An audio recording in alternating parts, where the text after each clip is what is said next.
ನ್ಯೂಸ್@4ಗೆ ಸ್ವಾಗತ. ನಾನು ನವಿತಾ ಜೈನ್. ಸಿಡಿ ಯುವತಿಯನ್ನ ನಿಜಕ್ಕೂ ಕಿಡ್ನಾಪ್ ಮಾಡಲಾಗಿತ್ತು ಅನ್ನೋದಾದ್ರೆ ಕಿಡ್ನಾಪ್ ಮಾಡಿದ್ದು ಯಾರು? ಡಿಕೆಶಿ ಹೆಸರು ತಳುಕು ಹಾಕಿದ್ರು ಯುವತಿಯ ಪೋಷಕರು. ಕಿಡ್ನಾಪ್ ಪ್ರಕರಣವನ್ನ ದಾಖಲಿಸಿದ್ರು ಯುವತಿಯ ಪೋಷಕರು.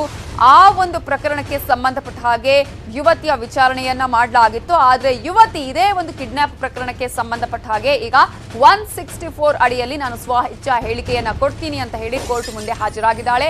ಡಿಕೆಶಿ ಸೇರಿದಂತೆ ಇನ್ನೂ ಹಲವರ ಕೈವಾಡ ಅಂತ ಹೇಳಿ ಆಕೆಯ ಪೋಷಕರು ದೂರನ್ನ ಕೊಟ್ಟಿದ್ರು. ಹೆತ್ತವರು ಕೊಟ್ಟ ದೂರಿನ ಬೆನ್ನಲ್ಲೇ ಯುವತಿ ಹೇಳಿಕೆಯನ್ನ ನೀಡಿದ್ದು, ನಾನು ಕಿಡ್ನಾಪ್ ಆಗಿಲ್ಲ ಅಂತ ಹೇಳಿ ಆಕೆ ಸಾರ್ವಜನಿಕವಾಗಿ ಹೇಳಿಕೆಯನ್ನ ಕೊಟ್ಟಿದ್ರು. ಈಗ ನ್ಯಾಯಾಧೀಶರ ಎದುರು ಅದೇ ಹೇಳಿಕೆಯನ್ನ ದಾಖಲಿಸುವ ಸಾಧ್ಯತೆ ಇದೆ. ಆಕೆ ಅದೇ ಹೇಳಿಕೆಯನ್ನ ನ್ಯಾಯಾಧೀಶರ ಮುಂದೆ ನೀಡುವಂತಹ ಚಾನ್ಸಸ್ ಕೂಡ ಇದೆ. 164 ಅಡಿ ಕಿಡ್ನಾಪ್ ಆಗಿಲ್ಲ ಅಂತ ದಾಖಲಿಸಿದ್ರೆ ಅಲ್ಲಿಗೆ ಆಕೆಯ ಪೋಷಕರು ಕೊಟ್ಟ ಕೇಸ್ ಮುಕ್ತಾಯ ಆದ ಹಂಗೆ, ಕೇಸ್ ಖಲಾಸ್ ಆದಂಗೆ. ಕಿಡ್ನಾಪ್ ಆಗಿಲ್ಲ ಅಂತ ಹೇಳಿಕೆ ಕೊಟ್ರೆ ರಮೇಶ್ ಜಾರಕಿಹೊಳಿಗೆ ಹೊಸ ತಲೆನೋವು. ಹೆತ್ತವರಿಗೆ ಮಾಜಿ ಮಂತ್ರಿ ಒತ್ತಡವನ್ನ ಹಾಕಿದ್ದಾರೆ. ಅವರ ಒತ್ತಡದ ಮೇರೆಗೆ ಈ ತರದ ಒಂದು ಕಂಪ್ಲೇಂಟ್ ಕೊಡ್ತಾ ಇದ್ದಾರೆ, ಹೇಳಿಕೆಗಳನ್ನ ಕೊಡ್ತಾ ಇದ್ದಾರೆ ಅಂತ ಹೇಳಿ ಯುವತಿ ಹೇಳಿಕೆ ಕೊಡುವಂತಹ ಸಾಧ್ಯತೆ ಇದೆ. ಕಿಡ್ನಾಪ್ ಆಗಿಲ್ಲ ಅನ್ನೋದಾದ್ರೆ ಪ್ರಕರಣ ಅಲ್ಲಿಗೆ ಮುಕ್ತಾಯ ಆದ ಹಂಗೆ. ಯಾವುದೇ ರೀತಿಯ ತನಿಖೆ ನಡೆಸುವಂತಹ ಅವಶ್ಯಕತೆ ಇಲ್ಲ, ಆಕೆಯ ವಿಚಾರಣೆ ಮಾಡುವ ಅವಶ್ಯಕತೆ ಇಲ್ಲ. ಜೊತೆಗೆ ಕಿಡ್ನಾಪ್ ಆಗಿಲ್ಲ ಅಂತ ಹೇಳಿ ಸ್ವತಃ ಆ ಯುವತಿಯೇ ಹೇಳಿದ ಮೇಲೆ ಅಲ್ಲಿಗೆ ಆ ಪ್ರಕರಣಕ್ಕೆ ಯಾವುದೇ ಅರ್ಥ ಇರೋದಿಲ್ಲ. ಅಲ್ಲಿಗೆ ಆ ಪ್ರಕರಣ ಮುಗಿದ ಹಾಗೆ. ಸೊ ರಮೇಶ್ ವಿರುದ್ಧ ಆರೋಪ ಮಾಡಿದ್ದೇ ಆದ್ರೆ ರಮೇಶ್ ಜಾರಕಿಹೊಳಿಗೆ ಮತ್ತೊಂದು ಹೊಸ ತಲೆನೋವು ಬರೋದ್ರಲ್ಲಿ ಯಾವುದೇ ರೀತಿಯಾದಂತಹ ಅನುಮಾನ ಇಲ್ಲ.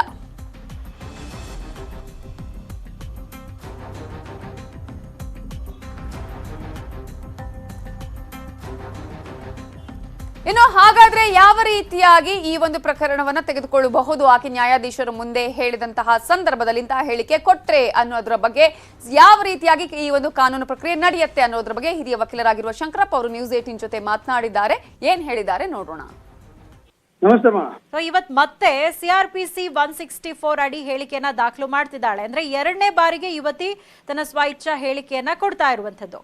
ಸೊ ಈ ಪ್ರಕರಣದಲ್ಲಿ ಎರಡನೇ ಬಾರಿಗೆ ಒಂದೇ ಕೇಸಲ್ಲಿ ಕೊಡ್ಲಿಕ್ಕೆ ಆಗೋದಿಲ್ಲ. ಅದೇ ಇದು ಬೇರೆ ಕಿಡ್ನಾಪ್ ಕೇಸ್ಗೆ ಕೊಟ್ಟಿರ್ತಕ್ಕಂಥ ಕೇಸಲ್ಲಿ ಇವ್ರು ಕಿಡ್ನಾಪ್ ಆಗಿದ್ದಾರೆ ಅಂತ ಹೇಳ್ತಾ ಇದಾರೆ. ಅವ್ರು ಕಿಡ್ನಾಪ್ ಆಗಿದ್ದಾರೆ ಅಂತ ಇಲ್ಲ ಅಂತಕ್ಕಂಥ ವಿಚಾರವನ್ನ ಕೋರ್ಟ್ ಗಮನಕ್ಕೆ ಅವ್ರು ತರಬಹುದು. ಕಿಡ್ನಾಪ್ ಆಗಿದ್ದಾರೆ ಅಂತ ಹೇಳ್ತಾಳೆ. ಇಲ್ಲ ಕಿಡ್ನಾಪ್ ಆಗಿದ್ರೆ ನನ್ನ ಪಾರಿಗೆ ನಾನು ಹೋಗಿದ್ದೆ ಅಂದ್ರೆ ಅವ್ರು ಹೇಳಿದ್ರೆ ಆ ಕೇಸನ್ನ ಕ್ಲೋಸ್ ಮಾಡುವಂತ ಪ್ರಯತ್ನ ಮಾಡ್ತಾರೆ ಇನ್ವೆಸ್ಟಿಗೇಷನ್. ಓಕೆ. ಸೊ ಅಂದ್ರೆ ಇವತ್ತು ಕಿಡ್ನಾಪ್ ಕೇಸ್ಗೆ ಸಂಬಂಧಪಟ್ಟ ಹಾಗೆ 164 ಅಡಿಯಲ್ಲಿ ಹೇಳಿಕೆ ದಾಖಲು ಮಾಡಿದ್ರೆ ಅಂದ್ರೆ ಆ ಕೇಸ್ನ ಕ್ಲೋಸ್ ಮಾಡೋ ಚಾನ್ಸಸ್ ಜಾಸ್ತಿ ಇರುತ್ತೆ ಅಂತ ಹೇಳ್ತೀರಿ? ಹೌದು. ಈಗ ಕಿಡ್ನಾಪ್ ಆಗಿದೆ ಅಂದ್ರೆ ಇಲ್ಲ ಅಂತ ಹೇಳಿದಾಗ ತನಿಖೆ ನಡೆಸುವಂತ ಅವಶ್ಯಕತೆ ಇರಲ್ಲ. ತನಿಖೆಗೆ ಅರ್ಹ ಅಲ್ಲ ಕೇಸ್ ಅವಾಗ. Okay. Then it can be close. ಈಗ ಯಾರು ಕಿಡ್ನಾಪ್ ಆಗಿದ್ದಾರೆ ಅವರೇ ಬಂದು ಇಲ್ಲ ಅಂತ ಹೇಳಿದಾಗ ತನಿಖೆ ನಡೆಸುವಂತ ಅವಶ್ಯಕತೆ ಇರಲ್ಲ. ನಿಜ.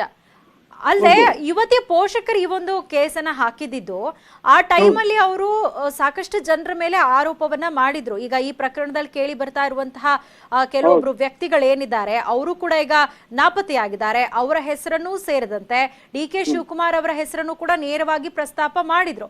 ಹಾಗಾದ್ರೆ ಈ ಒಂದು ಕೇಸ್ ಬಿದ್ದೋದ್ರೆ ಈಗ ಅವರ ಮೇಲೂ ಕೂಡ ಏನೆಲ್ಲ ಆರೋಪಗಳಿತ್ತು ಅದಕ್ಕೂ ಕೂಡ ಅದನ್ನು ಇದ್ ಮಾಡಕ್ ಆಗತ್ತೆ ಅಂತ ಹೇಳ್ತೀರಿ? ಹೌದೌದು. ಅವಶ್ಯಕತೆ ಇರಲ್ಲ. ಇನ್ವೆಸ್ಟಿಗೇಷನ್ ಅವಾಗ ಅವಶ್ಯಕತೆನೇ ಇರಲ್ಲ. ಇನ್ವೆಸ್ಟಿಗೇಷನ್ ಅವಶ್ಯಕತೆ ಇರಲ್ಲ. ಅದು ಸುಳ್ಳು ದೂರು, ತಪ್ಪು ಮಾಹಿತಿಯಿಂದ ದೂರು ಕೊಟ್ಟಿರ್ಬೋದು, ಒತ್ತಡದಲ್ಲಿ ಕೊಟ್ಟಿರ್ಬೋದು, ಅದು ಅಪ್ರೆನ್ಷನ್ ಅನ್ನು ಕೊಟ್ಟಿರ್ಬೋದು, ಅಥವಾ ಬೈದ ವಾತಾವರಣದಲ್ಲಿ ಮಗನ್ ಸಿಗ್ಲಿಲ್ಲ ಅನ್ನೋ ಹೆಸರನ್ನು ಕೊಟ್ಟಿರ್ಬೋದು. ಒಂದು ವೇಳೆ ಆ ಹುಡುಗಿಯ ಮನಸ್ಥಿತಿ ಹೇಗಿದೆ ಅಂತ ಹೇಳ್ಬಿಟ್ಟು ಕೋರ್ಟ್ ಇನ್ವೆಸ್ಟಿಗೇಷನ್ ಮಾಡಿ ಕೋರ್ಟ್ ಗಮನಕ್ಕೆ ಬಂದ್ರೆ ಆ ಹುಡುಗಿ ಹೇಳಿಕೆಯನ್ನು ಅವರು ತಿರಸ್ಕಾರ ಮಾಡ್ಬೋದು.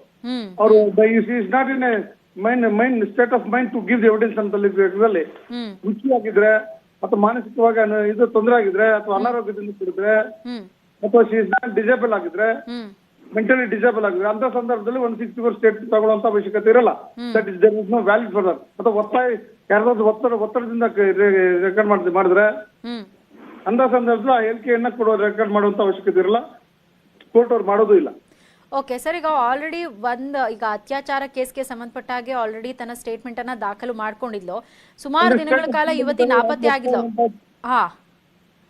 ಆ ಟೈಮಲ್ಲೇನೆ ಆಕೆ ಆಗ ಹೇಳಿರ್ತಾಳಲ್ವಾ, ಅಂದ್ರೆ ಈಗ ಇಷ್ಟು ದಿನ ತಾನು ಎಲ್ಲಿದ್ದೆ, ಯಾಕಾಗಿ ನಾನು ನಾಪತ್ತೆ ಆಗಿದೆ ಅನ್ನೋ ಆ ಒಂದು ಹೇಳಿಕೆನೂ ಆಲ್ರೆಡಿ ಜಡ್ಜ್ ಮುಂದೆ ಆಕೆ ಹೇಳಿರ್ತಾಳಲ್ವಾ? ಅದು ಅವರ ವೈಯಕ್ತಿಕ ದೂರಿನ ಸಂಬಂಧಪಟ್ಟಂಗೆ 164 ಸ್ಟೇಟ್ಮೆಂಟ್ ಹೇಳಿಕೆಯನ್ನು ದಾಖಲು ಮಾಡಿರೋದು. Okay okay. ಬಟ್ ಇದು ಅವ್ರ ತಂದೆ ತಾಯಿ ಕೊಟ್ಟ ದೂರ ಬಗ್ಗೆ. ಓಕೆ. ಆಮೇಲೆ ಈ ತಂದೆ ತಾಯಿ ಕೊಟ್ಟಿರ್ತಕ್ಕಂಥ ದೂರಿನ ಬಗ್ಗೆ ಅಲ್ಲಿ ಹೇಳುವಂತ ಅವಶ್ಯಕತೆ ಇರಲ್ಲ. ಓಕೆ. ಅಲ್ಲಿ ಅವಳು ಸಮಸ್ಯೆ ಇದೆ ಏನೋ ಹೆಂಗೆ ದೂರು ಕೊಟ್ಟು 376 ದೂರು ಕೊಟ್ಟಿದಾರಲ್ಲ, ಆ ದೂರಿಗೆ ಸಂಬಂಧಪಟ್ಟಿರ್ತಕ್ಕಂಥ ವಿಚಾರಗಳು ಮಾತ್ರ ಅಲ್ಲಿ ದಾಖಲು ಮಾಡಿರ್ತಾರೆ. ನೋಡಿ ಕಿಡ್ನಾಪ್ ಆಗಿದಾರ ಇಲ್ಲ ಅಂತಕ್ಕಂಥ ವಿಚಾರವನ್ನ ಇಲ್ಲಿ ಹೇಳಿದಾರಲ್ಲ, ಇಲ್ಲಿ ಹೇಳಿಕೆ ಅವಳು ಯಾವ್ದೇ ರೀತಿಯಲ್ಲಿ ನಾನು ಕಿಡ್ನಾಪ್ ಆಗಿಲ್ಲ, ನಾನು ಇದೇ ಇದ್ದೀನಿ, ನನ್ನ ಪಾಡಿದ್ದೀನಿ ಅಂತ ಹೇಳ್ಬಿಟ್ಟು ಹೇಳಿದ್ರೆ ಅವಾಗ ಕೇಸ್ ಕ್ಲೋಸ್ ಮಾಡುವಂತ ಅವಶ್ಯಕತೆ ಬೇಕು. ಓಕೆ. ಅಂದ್ರೆ ಈಗ ಯುವತಿ ಪೋಷಕರೇನು ನಮ್ಮ ಮಗಳನ್ನ DK ಶಿವಕುಮಾರ್ ಅವರು ಬಂಧಿಸಿಟ್ಟಿದ್ದಾರೆ, ಅವಳ ಮೇಲೆ ಸಾಕಷ್ಟು ಒತ್ತಡ ಹೇರ್ಲಾಗ್ತಾ ಇದೆ, ಪ್ರಭಾವ ಬೀರ್ಲಾಗ್ತಾ ಇದೆ, ಏನೆಲ್ಲ ಆರೋಪಗಳನ್ನ ಮಾಡ್ತಾ ಇದ್ರು, ಅದಕ್ಕೆ ಸಂಬಂಧಪಟ್ಟಾಗೆ ಏನ್ ಪ್ರಕರಣ ದಾಖಲಾಗಿತ್ತು, ಒಟ್ಟಾರೆ ಇವತ್ತಿನ ಸ್ಟೇಟ್ಮೆಂಟ್ ಮೇಲೆ ಇದೆಲ್ಲವೂ ಕೂಡ ನಿಂತಿದೆ ಅಂತ ಹೇಳ್ಬೋದು. ಹೌದೌದು. ಒಂದ್ ವೇಳೆ ಹುಡುಗಿ ಏನಾದ್ರು ಜಡ್ಜ್ ಕೇಳಬಹುದು, ನಿಮ್ಗೆ ಏನಾದ್ರು ಒತ್ತಡ ಇದೆಯಾ, ಯಾರಾದ್ರೂ ಒತ್ತಾಯ ಮಾಡ್ತಾ ಇದಾರಾ, ಅಥವಾ ನಿಮ್ಮನ್ನ ಡಿಟೆನ್ಷನ್ ಮಾಡಿದಾರಾ, ಎಲ್ಲ ನಿಮ್ಗೆ ಭಯದ ವಾತಾವರಣದಲ್ಲಿ ಏನಾದ್ರು ಇದ್ದೀರಾ, ಆತರ ಎಲ್ಲ ಕೇಳ್ಬೋದು. ಅದೆಲ್ಲ ರೆಕಾರ್ಡ್ ಮಾಡ್ಕೋಬಹುದು. ಆತರ ಇದ್ರೆ ಸೀರಿಯಸ್ ಆಗಿ ಜಡ್ಜ್ನು ಸಹ ಸೀರಿಯಸ್ ಆಗಿ ಪೊಲೀಸ್ ಅವ್ರಿಗೆ ಹುಡುಗಿಗೆ ರಕ್ಷಣೆ ಕೊಡ್ಲಿಕ್ಕೆ ಆದೇಶ ಮಾಡಬಹುದು. ಓಕೆ. ಈಗ ಬದಲಾಗಿ ಯುವತಿನೇ ಆರೋಪ ಮಾಡ್ತಿದ್ಲು, ನನ್ನ ತಂದೆ ತಾಯಿ ಮೇಲೇನೆ ಜಾರಕಿಹೊಳಿ ಅವರು ಪ್ರಭಾವ ಬೀರ್ತಿದ್ದಾರೆ, ಅವರ ಒಂದು ಸ್ಟೇಟ್ಮೆಂಟ್ ಅನ್ನೇ ಚೇಂಜ್ ಮಾಡಿಸಿ ಇವರು ಮಾಧ್ಯಮಗಳ ಮುಂದೆ ಬಂದು SIT ಅವ್ರ ಮುಂದೆ ಬಂದು ಹೇಳಿಕೆ ಕೊಡ್ತಿದ್ದಾರೆ ಅಂತಂದ್ರೆ ಇನ್ನೆಷ್ಟು ಪ್ರಭಾವ ಬೀರ್ತಿದ್ದಾರೆ ಅನ್ನೋ ಆರೋಪವನ್ನ ಮಾಡಿದ್ಲು. ಅದೇ ಒಂದು ಹೇಳಿಕೆಯನ್ನು ಕೂಡ ಆಕೆ ಅಲ್ಲಿ ಕೊಡ್ಬಹುದಲ್ವಾ, ಬದಲಾಗಿ ಜಾರಕಿಹೊಳಿ ಅವರೇ ಪ್ರಭಾವ ಬೀರ್ತಿದ್ದಾರೆ ನನ್ನ ಪೋಷಕರ ಮೇಲೆ ಅಂತ? ಹೌದು, ಹೇಳಲಿಕ್ಕೆ ಕೊಡ್ಬೋದು. ಅದ್ರ ನಿಟ್ಟಿನಲ್ಲಿ ಕೋರ್ಟ್ ಅವರು ಸಹ ತನಿಖೆಗೆ ಆದೇಶ ಮಾಡಬಹುದು. ಓಕೆ. ಸೊ ಇವತ್ತು ಏನಾದ್ರೂ ಸ್ಟೇಟ್ಮೆಂಟ್ ಈಗ ಆತರ ಜಾರಕಿಹೊಳಿ ಅವ್ರ ಮೇಲೆ ಆರೋಪ ಮಾಡಿದ್ರೆ ಈಗ ಅತ್ಯಾಚಾರದ ಪ್ರಕರಣಕ್ಕೆ ಸಂಬಂಧಪಟ್ಟಾಗೆ ಈಗ ಇದು ಒಂದು ಆಡ್ ಆಗತ್ತೆ. Okay okay. ನಾನು ಹೇಳುವಂತದ್ದು ಅನಗತ್ಯವಾಗಿ ಅವ್ರು ಏನೇ ಕಂಪ್ಲೇಂಟ್, ತಂದೆ ತಾಯಿ ಏನೇ ಕಂಪ್ಲೇಂಟ್ ಕೊಟ್ಟಿದ್ರು, ಒಂದ್ ವೇಳೆ ಅದು ವಿರುದ್ಧವಾಗಿ ನಿಜವಾಗ್ಲೂ ಇವಳು ಈ ಹುಡುಗಿ ಇನ್ನ ಬೇರೆ ಅವ್ರು ಬಿಟ್ಟು ಬೇರೆಯವ್ರ ಮೇಲೆ ಆರೋಪ ಮಾಡ್ಬಿಟ್ರೆ, ಇಂಥವ್ರು ನನಗೆ ತೊಂದರೆ ಕೊಡ್ತಾ ಇದ್ದಾರೆ, ಇಂಥವ್ರು ಕಿಡ್ನಾಪ್ ಮಾಡಿದ್ರು, ಇಂಥವ್ರು ಬಂಧದಲ್ಲಿ ಇಟ್ಟಿದ್ರು ಅಂತ ಬೇರೆ ಬಿಟ್ಟು ಏನೋ ಅವ್ರ ತಂದೆ ತಾಯಿ ಹೆಸರು ಕೊಟ್ಟಿದ್ದಾರೆ, ಆ ಹೆಸರು ಬಿಟ್ಟು ಬೇರೆ ಹೆಸರು ಏನಾದ್ರು ಡಿಸ್ಕ್ಲೋಸ್ ಮಾಡಿದ್ರೆ ಹುಡುಗಿ ಆ ನಿಟ್ಟಿನಲ್ಲಿ ತನಿಖೆ ಮುಂದುವರಿಸಬಹುದು. ಅದು ಮುಂದಿನ ವಿಚಾರ ಇಲ್ಲಿ ಗಮನಿಸಬೇಕಾಗಿರ್ತಕ್ಕಂಥದ್ದು, ಇದಕ್ಕೆಲ್ಲ ಕಾರಣ ಅನಗತ್ಯವಾಗಿ ರಮೇಶ್ ಜಾರಕಿಹೊಳಿ ಅವರು ಕಂಪ್ಲೇಂಟ್ ಕೊಟ್ಟು ಯಾರು ಅವ್ರಿಗೆ ಸಲಹೆ ಕೊಟ್ಟರೋ ಗೊತ್ತಿಲ್ಲ, ಪಾಪ ಅನಗತ್ಯವಾಗಿ ಅವ್ರ ರಾಜಕೀಯ ಜೀವನ ಹಾಳು ಮಾಡ್ಕೊಂಡ್ರು, ಅನಗತ್ಯವಾಗಿ ಅವ್ರು ಕಂಪ್ಲೇಂಟ್ ಕೊಟ್ಟು ಎಲ್ಲ SITಗೆ ರೆಫರ್ ಮಾಡಿಸಿ ಎಲ್ಲ ತಲೆ ಮೇಲೆ ವರ್ಕೊಂಡಿರೋದಂತೂ ಸತ್ಯ. ಈಗಾಗಲೇ ಗುರುನಾನಕ್ ಭವನದಲ್ಲಿ ನ್ಯಾಯಾಧೀಶರ ಮುಂದೆ ತನ್ನ ಹೇಳಿಕೆಯನ್ನ ನೀಡ್ತಾ ಇದ್ದಾಳೆ ಯುವತಿ. ಇವೆಲ್ಲದರ ಬಗ್ಗೆ ಇನ್ನಷ್ಟು ಡೀಟೇಲ್ಸ್ ಕೊಡೋದಕ್ಕೆ ನಮ್ಮ ರಿಪೋರ್ಟರ್ ಮಂಜುನಾಥ್ ಈಗ ನೇರ ಸಂಪರ್ಕದಲ್ಲಿದ್ದಾರೆ.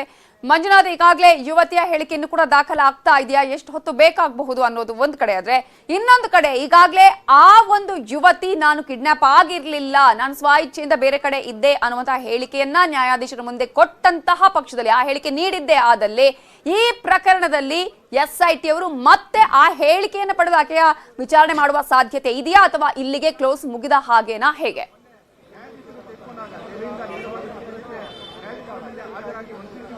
ನವಿತಾ, ಸಂತ್ರಸ್ತ ಯುವತಿಯ ಪೋಷಕರು ಬೆಳಗಾವಿಯಲ್ಲಿ ಕೊಟ್ಟಿದ್ದಂತ ಒಂದು ದೂರನ್ನ RT ನಗರ ಪೊಲೀಸ್ ಠಾಣೆಗೆ ವರ್ಗಾವಣೆ ಆಗುತ್ತೆ. ತದನಂತರ SIT ಒಂದು ಪ್ರಕರಣವನ್ನ ಇನ್ವೆಸ್ಟಿಗೇಷನ್ ಮಾಡ್ತಿರುವಂತ ಒಂದು ಕಾರಣಕ್ಕೋಸ್ಕರ SIT ಅಧಿಕಾರಿಗಳು ಆ ಒಂದು ಕಿಡ್ನಾಪ್ ಪ್ರಕರಣವನ್ನು ಕೂಡ ಅಷ್ಟೇ ಕೈಗೆತ್ತಿಕೊಂಡು ಇನ್ವೆಸ್ಟಿಗೇಷನ್ ಅನ್ನ ಮಾಡಿದ್ರು. ಅದರಲ್ಲೂ ಕೂಡ ಅಷ್ಟೇ ಪ್ರಮುಖವಾಗಿ ಸಂತ್ರಸ್ತ ಯುವತಿಯಿಂದ SIT ಅಧಿಕಾರಿಗಳು ಈಗಾಗಲೇ ಕಿಡ್ನಾಪ್ ಕೇಸ್ಗೆ ಸಂಬಂಧಿಸಿದಂತೆ 161 ಅಡಿಯಲ್ಲಿ ಸ್ಟೇಟ್ಮೆಂಟ್ ಕೂಡ ದಾಖಲು ಮಾಡಿಕೊಂಡಿದ್ದಾರೆ. ಆ ಒಂದು ಸ್ಟೇಟ್ಮೆಂಟ್ ನಲ್ಲಿ ಕೂಡ ಅಷ್ಟೇ ಯುವತಿ ಹೇಳಿರುವಂತಹದ್ದು, ನನ್ನನ್ನು ಯಾರೊಬ್ಬರು ಕೂಡ ಕಿಡ್ನಾಪ್ ಮಾಡಿಲ್ಲ, ಬದಲಾಗಿ ಪ್ರಾಣ ಬೆದರಿಕೆ ಇದ್ದಂತ ಒಂದು ಕಾರಣಕ್ಕೋಸ್ಕರ ನಾನೇ ಅಜ್ಞಾತ ಸ್ಥಳದಲ್ಲಿದ್ದೆ ಅನ್ನುವಂತ ಒಂದು ಸ್ಟೇಟ್ಮೆಂಟ್ ಅನ್ನು ಕೂಡ ಕೊಟ್ಟಿದ್ದಾರೆ. ಆದ್ರೆ ಒಂದು ಕಡೆ ಅವರ ಪೋಷಕರು ಹೇಳ್ತಾರೆ, ನಮ್ಮ ಮಗಳನ್ನ ಯಾರೋ ಕಿಡ್ನಾಪ್ ಮಾಡಿದ್ರು, ಕಿಡ್ನಾಪ್ ಮಾಡಿ ಆಕೆಯನ್ನ ಬೆದರಿಸಿ ವಿಡಿಯೋ ರೆಕಾರ್ಡ್ ಮಾಡಿ ಈ ರೀತಿ ಬಿಟ್ಟಿದ್ದಾರೆ ಅನ್ನುವಂತಹ ಒಂದು ಆರೋಪವನ್ನು ಕೂಡ ಅಷ್ಟೇ ಮಾಡಿದ್ರು. ಜೊತೆಗೆ ದೂರಿನಲ್ಲಿ ಕೂಡ ಉಲ್ಲೇಖ ಮಾಡಿದ್ರು. ಈ ಅನ್ವಯವಾಗಿ ಎಲ್ಲೋ ಒಂದು ರೀತಿ ಸ್ಟೇಟ್ಮೆಂಟ್ ನಲ್ಲಿ ಗೊಂದಲ ಇರುವಂತಹ ಒಂದು ಕಾರಣಕ್ಕೋಸ್ಕರ ಯುವತಿ ನಾಳೆ ದಿನ ಬೇರೆ ರೀತಿಯ ಒಂದು ಸ್ಟೇಟ್ಮೆಂಟ್ ನ ಬದಲಾಯಿಸಬಹುದು ಅನ್ನುವಂತ ಒಂದು ಕಾರಣಕ್ಕೋಸ್ಕರ 164 CRPC ಅಡಿಯಲ್ಲಿ ವಿಡಿಯೋ ರೆಕಾರ್ಡ್ ಮುಖಾಂತರವಾಗಿ ಸ್ಟೇಟ್ಮೆಂಟ್ ಕೊಡಲು ಆಕೆ ನಿರ್ಧಾರ ಕೂಡ ಮಾಡಿದ್ದಾರೆ.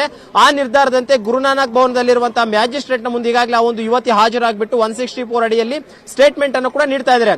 ಈ ಒಂದು ಸ್ಟೇಟ್ಮೆಂಟ್ ನಲ್ಲಿ ಏನಾದ್ರೂ ಆ ಒಂದು ಯುವತಿ ನನ್ನನ್ನ ಯಾರೊಬ್ರು ಸಹ ಕಿಡ್ನಾಪ್ ಮಾಡಿರಲಿಲ್ಲ, ಬದಲಾಗಿ ಈ ಒಂದು CD ಬಿಡುಗಡೆ ಅಂತ ಬಳಿಕ ನನ್ನ ಪ್ರಾಣ ಬೆದರಿಕೆ ಇತ್ತು, ಜೊತೆಗೆ ಜೊತೆಗೆ ನನ್ನನ್ನ ಕೊಲೆ ಮಾಡ್ತಾರೆ ಅನ್ನುವಂತ ಒಂದು ಮಾತುಗಳು ಕೂಡ ಕೇಳಿ ಬಂದಿತ್ತು.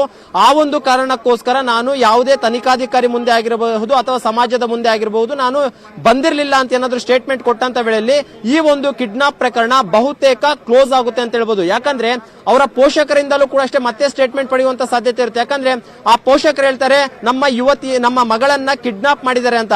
ಆ ಒಂದು ಮಗಳು ಹೇಳ್ತಾಳೆ ನಮ್ಮನ್ನ ಯಾರು ಕೂಡ ಅಷ್ಟೇ ಕಿಡ್ನಾಪ್ ಮಾಡಿರಲಿಲ್ಲ ಅಂತ. ಎಲ್ಲೋ ಒಂದು ರೀತಿ ಪೋಷಕರ ಆರೋಪಕ್ಕಿಂತಲೂ ಈಕೆ ಕೊಡುವಂತ ಸ್ಟೇಟ್ಮೆಂಟ್ ಮೇಲೆ ಯಾವುದೇ ಒಂದು ಕೇಸ್ ಆಗಿರ್ಬೋದು ನಿಂತಿರುವಂತಹದ್ದು. ಆ ಒಂದು ಕಾರಣಕ್ಕೋಸ್ಕರ ಆಕೆ 164 ಅಡಿಯಲ್ಲಿ ಏನಾದ್ರೂ ಸ್ಟೇಟ್ಮೆಂಟ್ ನಲ್ಲಿ ನನ್ನನ್ನು ಯಾರು ಕಿಡ್ನಾಪ್ ಮಾಡಿರಲಿಲ್ಲ ಅಂತ ಕೊಟ್ಟಂತಹ ವೇಳೆಯಲ್ಲಿ ಬಹುತೇಕ 80% ಈ ಒಂದು ಪ್ರಕರಣ ಕ್ಲೋಸ್ ಆಗುತ್ತೆ ಅಂತ ಹೇಳ್ಬೋದು. ಮತ್ತೊಮ್ಮೆ ಈ 164 ಅಡಿಯಲ್ಲಿ ಸ್ಟೇಟ್ಮೆಂಟ್ ಕೊಟ್ಟಂತ ಬಳಿಕ SIT ಅಧಿಕಾರಿಗಳು ಮತ್ತೊಮ್ಮೆ ಆ ಪೋಷಕರನ್ನು ಕೂಡ ಕರೆಸಿ ಮತ್ತೆ ಇನ್ವೆಸ್ಟಿಗೇಷನ್ ಮಾಡ್ತಾರೆ. ಅಂದ್ರೆ ಈ ರೀತಿಯಾಗಿ ನಿಮ್ಮ ಮಗಳು ಹೇಳಿಕೆಯನ್ನ ಕೊಡ್ತಾ ಇದ್ದಾರೆ, ನಿಮ್ಮ ಮಗಳನ್ನ ಇಂತಹವರೇ ಕಿಡ್ನಾಪ್ ಮಾಡಿದ್ರು ಮತ್ತೆ ನಮ್ಮ ಮಗಳನ್ನ ಕಿಡ್ನಾಪ್ ಮಾಡಿ ವಿಡಿಯೋ ಮಾಡಿಸಿದ್ರು ಅನ್ನೋದಕ್ಕೆ ಪೂರಕವಾದಂತಹ ದಾಖಲೆಗಳು ಇದೆಯಾ ಅನ್ನೋದನ್ನ ಕೂಡ ಅಷ್ಟೇ ಕೇಳ್ತಾರೆ. ಒಂದು ವೇಳೆ ಅವರೇನಾದ್ರೂ ಯಾವುದೇ ಈ ಪ್ರಕರಣದಲ್ಲಿ ಆಕೆ ಏನಾದ್ರೂ ರಮೇಶ್ ಜಾರಕಿಹೊಳಿ ಅವರ ಹೆಸರನ್ನ ಪ್ರಸ್ತಾಪ ಮಾಡಿದ್ರೆ ರಮೇಶ್ ಜಾರಕಿಹೊಳಿಗೆ ಕಂಟಕ ಎದುರಾಗುವಂತಹ ಚಾನ್ಸಸ್ ಎಷ್ಟರ ಮಟ್ಟಿಗೆ ಕಾಣಿಸ್ತಾ ಇದೆ ಇದರಲ್ಲಿ?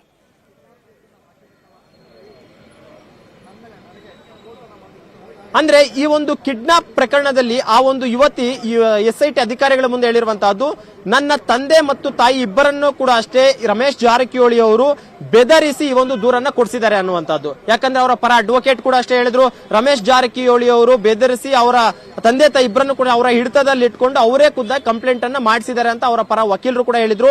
ಅದೇ ರೀತಿ ಸ್ಟೇಟ್ಮೆಂಟ್ ಏನಾದ್ರೂ ಈ ಒಂದು ಸಂತ್ರಸ್ತ ಯುವತಿ ಮ್ಯಾಜಿಸ್ಟ್ರೇಟ್ ಮುಂದೆ ಕೊಟ್ಟಂತಹ ವೇಳೆಯಲ್ಲಿ ಎಲ್ಲೋ ಒಂದ್ ರೀತಿ ರಮೇಶ್ ಜಾರಕಿಹೊಳಿ ಒಂದ್ ರೀತಿ ಸಂಕಷ್ಟ ಆಗುತ್ತೆ. ಆದ್ರೂ ಕೂಡ ಅಷ್ಟೇ ಅದಕ್ಕೆ ಸೂಕ್ತವಾದಂತಹ ದಾಖಲಾತಿಗಳು ಬೇಕು. ಯಾಕಂದ್ರೆ ಕೋರ್ಟ್ ನಲ್ಲಿ ಯಾವುದೇ ಹೇಳಿಕೆಯನ್ನ ಕೊಟ್ಟರು ಕೂಡ ಅಷ್ಟೇ ಒಂದಷ್ಟು ದಾಖಲಾತಿಗಳು ಅನ್ನೋದಂತದ್ದು ಬೇಕು. ಕೋರ್ಟ್ ಕೂಡ ಅಷ್ಟೇ ಆಕೆ ಕೇಳುತ್ತೆ, ನಿಮ್ಮ ತಂದೆ ತಾಯಿಯವರನ್ನ ರಮೇಶ್ ಜಾರಕಿಹೊಳಿ ಅವರು ಭಯಪಡಿಸಿ ಅನ್ನೋದಕ್ಕೆ ಏನಾದರೂ ದಾಖಲೆಗಳು ನಿಮ್ಮ ಬಳಿ ಇದೆಯಾ ಅನ್ನುವಂತ ಮಾತನ್ನು ಕೂಡ ಕೇಳುತ್ತೆ. ಯಾವುದೇ ರೀತಿಯಂತ ದಾಖಲಾತಿಗಳು ಅವರ ಈಕೆ ಯುವತಿಯು ಕೂಡ ಕೊಡದೆ ಅವರ ಪೋಷಕರು ಕೂಡ ಕೊಡದೆ ಇದ್ದಂತ ವೇಳೆಯಲ್ಲಿ ಬಹುತೇಕ ಈ ಒಂದು ಕೇಸ್ ಅನ್ನುವಂಥದ್ದು ಬಿದ್ದೋಗುತ್ತೆ ಅಂತ ಹೇಳ್ಬೋದು. ಸದ್ಯಕ್ಕೆ ಈಗ ಆಕೆ ಕೊಡುವಂತ ಸ್ಟೇಟ್ಮೆಂಟ್ ಬಹುತೇಕ ನನ್ನನ್ನ ಯಾರು ಕೂಡ ಅಷ್ಟೇ ಕಿಡ್ನಾಪ್ ಮಾಡಿರಲಿಲ್ಲ, ಪ್ರಾಣ ಬೆದರಿಕೆ ಇದ್ದಂತ ಒಂದು ಕಾರಣಕ್ಕೋಸ್ಕರ ನಾನು SIT ಅಧಿಕಾರಿಗಳ ಮುಂದೆ ವಿಚಾರಣೆಗೆ ಬಂದಿರಲಿಲ್ಲ, ವಿಚಾರಣೆಗೆ ಬಂದಂತ ವೇಳೆಯಲ್ಲಿ ನಾನು SIT ಅಧಿಕಾರಿಗಳು ಕೂಡ ಅಷ್ಟೇ ಕೇಳಿದಂತ ಸಂದರ್ಭದಲ್ಲಿ ನನ್ನನ್ನು ಯಾರು ಕಿಡ್ನಾಪ್ ಮಾಡಿಲ್ಲ ಅಂತಾನೆ ಕೊಟ್ಟಿದ್ದೀನಿ, ನಮ್ಮ ಪೋಷಕರು ಮಾಡ್ತಿರುವಂತಹ ಆರೋಪಗಳು ಮತ್ತು ಪೋಷಕರು ಕೊಟ್ಟಿರುವಂತಹ ದೂರು ಸುಳ್ಳು ಅನ್ನುವಂತ ಒಂದು ಸ್ಟೇಟ್ಮೆಂಟ್ ಅನ್ನೇ ಬಹುತೇಕ ಕೊಡುವಂತ ಸಾಧ್ಯತೆಗಳು ಕೂಡ ಅಷ್ಟೇ ದಟ್ಟವಾಗಿ ಕಂಡು ಬರುತ್ತೆ. ನವಿತಾ, ಓಕೆ ಮಂಜುನಾಥ್, ಇನ್ನು ಎಷ್ಟು ಹೊತ್ತು ಬೇಕಾಗಬಹುದು ಈ ಒಂದು ಸ್ಟೇಟ್ಮೆಂಟ್ ಗಳನ್ನ ಪಡ್ಕೊಳ್ಳೋದಕ್ಕೆ? ಯಾಕಂದ್ರೆ ಇದರಲ್ಲಿ ಈಗಾಗಲೇ ನ್ಯಾಯಾಧೀಶರು ಈ ಒಂದು ಸ್ಟೇಟ್ಮೆಂಟ್ ಅನ್ನು ಪಡ್ಕೊಂಡ ಬಳಿಕ ನಂತರ ಮತ್ತೆ ಏನಾದ್ರೂ ಆಕೆಯನ್ನು SIT ಅವರು ವಿಚಾರಣೆ ಮಾಡುವಂತ ಸಾಧ್ಯತೆ ಬಹಳಷ್ಟು ಕಡಿಮೆ ಅಂತ ಅನ್ಸುತ್ತಲ್ವಾ ಅಂತ?